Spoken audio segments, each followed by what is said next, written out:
Islam asas kepada sains moden. Berikut merupakan pengenalan zaman gelap di Eropah. Zaman gelap di Eropah telah mengalami kemerosotan dalam bidang ilmu pengetahuan, perdagangan dan kehidupan perbandaran. Pada masa yang sama, dunia Islam telah tegak dengan kegemilangan. Cerita ini bermula dari semenanjung Iberia, itu suatu kawasan jajahan Rom.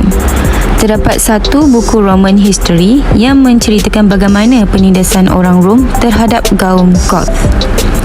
Pada ketika itu, orang Roman ini akan datang ke rumah-rumah orang Goth dengan membawa dog meat ataupun daging anjing dan bertanya kepada orang-orang Goth sama ada mereka mempunyai anak lelaki ataupun tidak. Jika orang-orang Roman mendapati mereka mempunyai anak lelaki, mereka mengambil anak lelaki tersebut untuk dijadikan hamba, dan tujuan mereka membawa dog meat ataupun daging anjing tadi adalah sebagai ganti kerana mereka mengambil anak lelaki orang-orang Goth ini. Jadi ini merupakan penindasan yang amat kejam terhadap kaum Goth. Pada akhir tahun 300-an dan 400-an, berlakunya kebangkitan oleh kaum Goth. Jadi, lenyaplah kaum Rom dan agama mereka.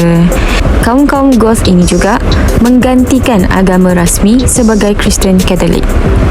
Pada ketika itu pula, ada pemimpin yang bersaing untuk mendapatkan kuasa. Ia bernama Julian Emperor dan beliau meminta pertolongan dari pihak Moris dari Afrika.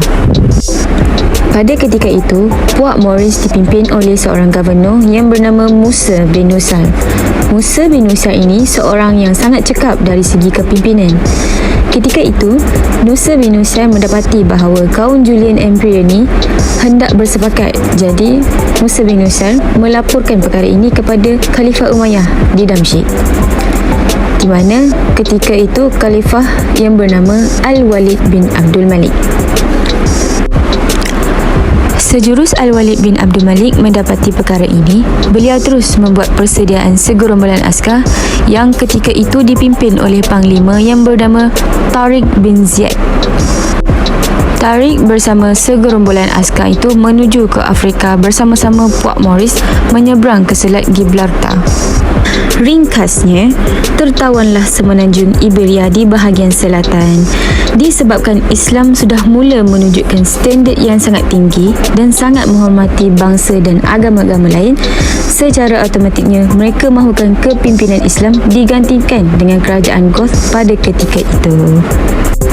Kepimpinan Islam mula menguasai dari kawasan Almeria di selatan Iberia dan berleluasa ke Sevilla, Madrid dan akhirnya akan menjadi satu wilayah yang disebut Andalusia. Jadi, Andalusia ini merupakan satu simbol keagungan tamadun Islam. Kemudian, mereka menciptakan University of Cordoba yang melahirkan ramai graduan-graduan sehingga satu hari ada seorang raja Portugal yang bernama Denis Portugal. Denis Portugal menggalakkan rakyatnya menuntut di Universiti Cordoba dan ambil ilmu dariam. Raja Denis ini menggalakkan rakyat-rakyatnya mempelajari ilmu astronomi dan ilmu hisab. Itu saja sedikit tentang pengenalan zaman gelap di Eropah.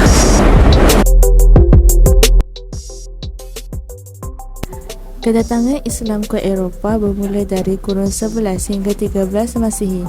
Pada ketika itu, Eropah menyerap pengetahuan daripada peradaban Islam.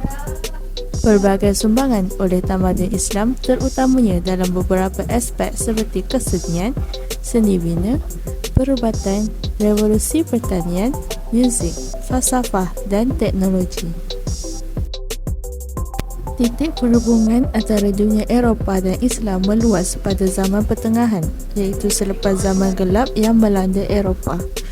Titik penyebaran utama pengetahuan Islam ke Eropah adalah di Kepulauan Sisili dan Bandar Toledo di Sepanyol. Ketika penyebaran pengetahuan Islam ini berlaku, antara tokoh penting dan terkenal ketika penyebaran ini ialah Gerard of Cremona.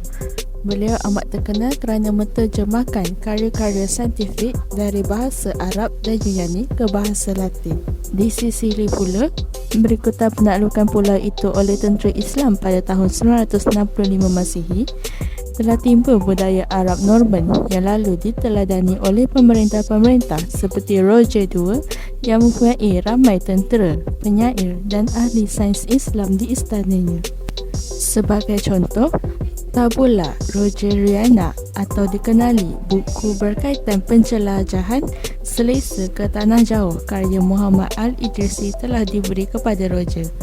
Buku tersebut juga mengandungi sebuah peta dunia silam yang paling maju yang telah dilukis oleh Al-Idrisi. Kedatangan Islam ke Eropah juga disebabkan oleh Perang Salib, di mana Perang Salib ini turut meningkatkan pertukaran idea dan budaya antara Eropah dan Levant, dengan Republik Lautan Itali memainkan peranan besar dalam pertukaran ini. Di Levant, budaya Arab dan Latin bercampur gaul dengan pesatnya oleh penduduk-penduduknya. Selain daripada itu, semasa kurun 11 hingga 12, ramai ilmuwan Kristian mengebara ke tanah Muslim untuk mempelajari sains. Contoh yang paling terkenal ialah Leonardo Fibonacci, seorang tokoh matematik Itali yang juga terkenal dengan memperkenalkan nombor Fibonacci. Sehingga ke kurun 14 Masihi, ramai pelajar daripada Eropah menghadiri pusat pembelajaran Muslim bagi mempelajari ilmu perubatan, falsafah, matematik, kosmografi dan sebagainya. Definisi sains mengikut kamus bahasa ialah ilmu pengetahuan yang teratur, sistematik yang boleh diuji atau dibuktikan kebenarannya. Cabang ilmu pengetahuan yang berdasarkan kepada kebendaan atau kenyataan semata-mata. Contohnya, fizik, kimia, kaji hayat dan lain-lain. Seterusnya, pengertian sains dalam tradisi Islam. Menurut Khairuddin Harun, dalam tradisi sains tamadun awal, terutamanya tamadun Islam, kaedah empirikal dan matematikal ataupun logikal merupakan sebahagian sahaja kaedah yang digunakan. Selain itu, pengajian ilmu sains menurut perspektif Islam. Islam amat mementingkan budaya ilmu dan menyeru umatnya supaya bersungguh-sungguh dalam proses pencarian ilmu pengetahuan. Ketegasan Islam dalam proses pencarian ilmu dapat dibuktikan dengan fakta bahawa wahyu yang pertama diturunkan kepada Nabi Muhammad SAW memberi penekanan kepada pembacaan sebagai wahana penting usaha keilmuan. Menuntut ilmu adalah suatu kewajipan ke atas setiap umat Islam sama ada lelaki atau wanita. Tuntutan ini berdasarkan sebuah hadis riwayat Ibnu Majah yang bermaksud menuntut ilmu adalah satu kewajipan ke atas setiap orang Islam. Tambahan pula, Al-Quran menjelaskan bahawa golongan berilmu diangkat kedudukan mereka beberapa darjat lebih tinggi daripada golongan yang tidak berilmu. Kandungan Al-Quran merangkumi pelbagai jenis ilmu pengetahuan. Menurut Sardar, Al-Quran umpama cahaya pembimbing untuk digunakan dalam menunjukkan jalan yang lurus ke arah ilmu dan keselamatan. Al-Quran turut menyentuh beberapa tema saintifik di dalamnya seperti zoologi, biologi, astronomi, meteorologi, botani dan kosmologi. Tambahan pula, Al-Quran menjelaskan bahawa golongan berilmu diangkat kedudukan mereka beberapa darjat lebih tinggi daripada golongan yang tidak berilmu. Al-Quran umpama cahaya pembimbing untuk digunakan dalam menunjukkan jalan yang lurus ke arah ilmu dan keselamatan. Al-Quran turut menyentuh beberapa tema saintifik di dalamnya seperti zoologi, biologi, astronomi, meteorologi, botani dan kosmologi. Walaupun tema utama Al-Quran adalah mengenai ciptaan Allah, Al-Quran juga mengandungi maklumat ataupun isyarat tentang perkara yang telah menjadi tumpuan kajian sains. Umpamanya tentang cap jari tangan sebagai alamat pengenalan manusia, penciptaan bumi dan langit, bentuk muka bumi yang bulat dan berpusing di atas paksinya, serta beredar mengikut orbitnya mengelilingi matahari, dan tentang penciptaan makhluk yang berpasangan. Contoh kajian sains yang didapati dari ayat Al-Quran ialah tentang cap jari tangan sebagai alamat pengenalan manusia. Dalam Al-Quran, surah Al-Qiyamah ayat 3 hingga 4 ada menceritakan tentang cap jari yang bermaksud, apakah manusia mengira bahawa kami tidak akan mengumpulkan kembali tulang belulangnya? Bahkan kami mampu menyusun kembali jari jemarinya dengan sempurna. Ini menunjukkan bahawa kajian sains telah dibuat dan mendapati bahawa cap jari bagi setiap insan adalah berbeza-beza. Tokoh-tokoh Islam telah memberi banyak sumbangan besar kepada kemajuan sains dan teknologi dunia sehingga berjaya membantu Eropah keluar dari zaman gelapnya yang melahirkan era Renaissance.